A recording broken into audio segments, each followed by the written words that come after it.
स्वामी समर्थ. तर तुमचं वेलकम आहे रेसिपी आणि बरंच काही यामध्ये. तर आज बनवलेले आहेत चुरमा लाडू. तर बघा कसे झालेले आहेत. आज अंगारिका स्पेशल बनवलेले आहेत चुरमा लाडू. तुम्हाला ही रेसिपी नक्कीच आवडेल. तर बघा मी पहिलेच एक फोडून दाखवते तुम्हाला किती नरम झालेला आहे. तर ही तुम्हाला रेसिपी नक्कीच आवडेल. तर आपण त्यासाठी काय काय घेतलंय बघूया. तर इथे घेतले मी, तर त्यासाठी मी घेतलेला आहे 2 कप गव्हाचा पीठ. मेजरमेंटने घेतलेला आहे. तुमच्याकडे याचे कप नसेल तर तुम्ही आपल्या वाटीनेही घेऊ शकता. 1 कप गूळ घेतलेला आहे. अर्धा कप दूध घेतलेला आहे. 1 कप साजूक तूप घेतलेला आहे. रवा घेतलेला आहे अर्धा कप. वेलची पूड घेतलेली आहे. ड्रायफ्रुट्स घेतलेले आहेत. खसखस आहे आणि खडी साखर घेतलेली आहे. तर बघा एवढं साहित्य घेतलेलं आहे. पहिले इथे मी परातीमध्ये गव्हाचं पीठ घेते. तो चाळला नाही तरी चालेल.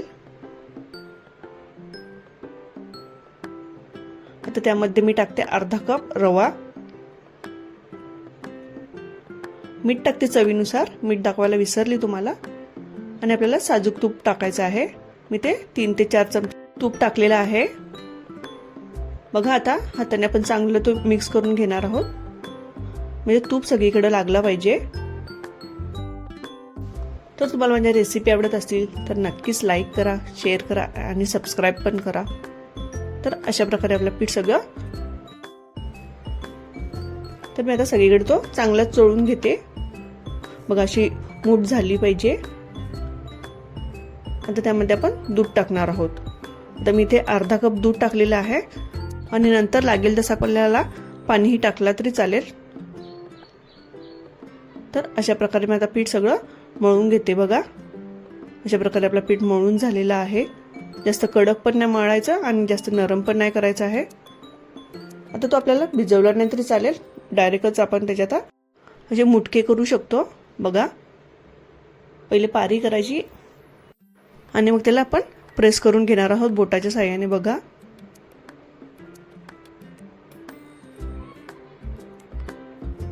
अशा पद्धतीत आपण आता सगळे मुटके करून घेणार आहोत. तर बघा इथे झालेले आहेत कसे. तर आता इथे मी कढई तापत ठेवलेली आहे. आता त्यामध्ये आपण साजूक तूप टाकणार आहोत. हे तुपामध्येच आपल्याला तळून घ्यायचे आहेत. तूप जास्त गरम नाही करून घ्यायचं आहे, नाहीतर मुटके आपले ते वरून लाल होतील आणि आतून ते तसेच काळे राहतील. म्हणून तूप थोडं कमीच गरम करायचं आहे. आपल्याला मस्त मंद आचेवरती आपल्याला तळून घ्यायचे आहेत. तर अशी गोल्डन झाले पाहिजेत. आतून चांगले शिजले पाहिजेत ते, नाहीतर कच्चे कच्चे लागतात. त्याच्यामुळे आपण मंद आचेवरच ते शिजवून घेणार आहोत.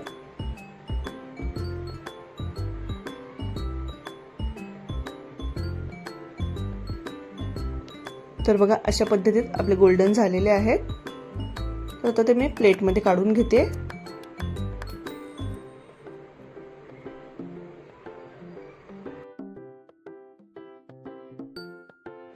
आता आपण लगेच दुसरे पण टाकून घेणार आहोत. अशाच पद्धतीने सगळे मी तळून घेणार आहे. तर बघा आपले हे इथले आता थंड झालेले आहेत. गरम असतील तर पंख्याखालीही ठेवू शकता तुम्ही. तर अशा पद्धतीने हे सगळे तोडून घेते, म्हणजे मिक्सरच्या भांड्यामध्ये लावायला आपल्याला सोपे पडतील. मग आपले हे दुसरे पण आपले चांगले गोल्डन होत आहेत. तर आता आपण मिक्सरच्या भांड्यामध्ये आपण हे बारीक करून घेणार आहोत. एकदम फाईन पावडर करून घ्यायची आहे आपल्याला, म्हणजे चाळायची गरज नाही लागणार. तर आता एका बाउलमध्ये काढून घेते.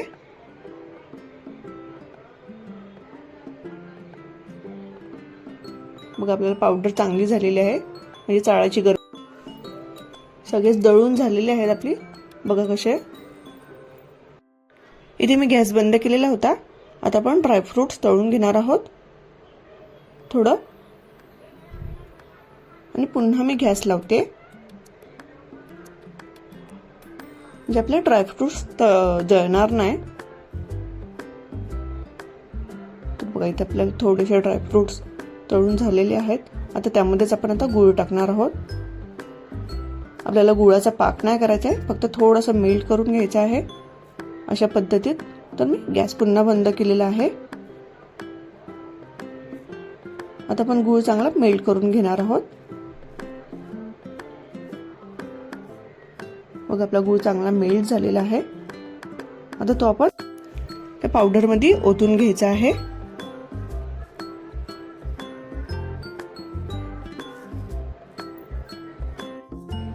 तर तो आता आपण चांगला मिक्स करून घ्यायचा आहे. आता त्यामध्ये टाकते मी वेलची पावडर.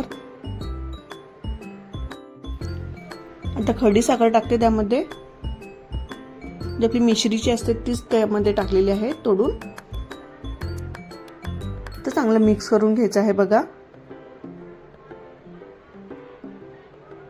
चांगला एकजीव करून घेते, म्हणजे गूळ सगळीकडे लागलं पाहिजे. तर तुम्हाला माझ्या रेसिपी आवडत असतील तर काय करायचं आहे, नक्कीच लाईक करा, शेअर करा आणि सबस्क्राईब पण करा. तर बघा इथे आता मी लाडू वळून घेते.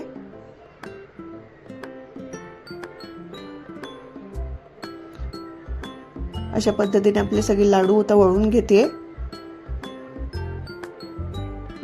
तर बघा आपले लाडू वळून झाले आहेत. तर आता काय करायचं आहे, एका प्लेटमध्ये मी खसखस टाकून घेतलेली आहे. ते आता त्यामध्ये घोळून घ्यायचे असे.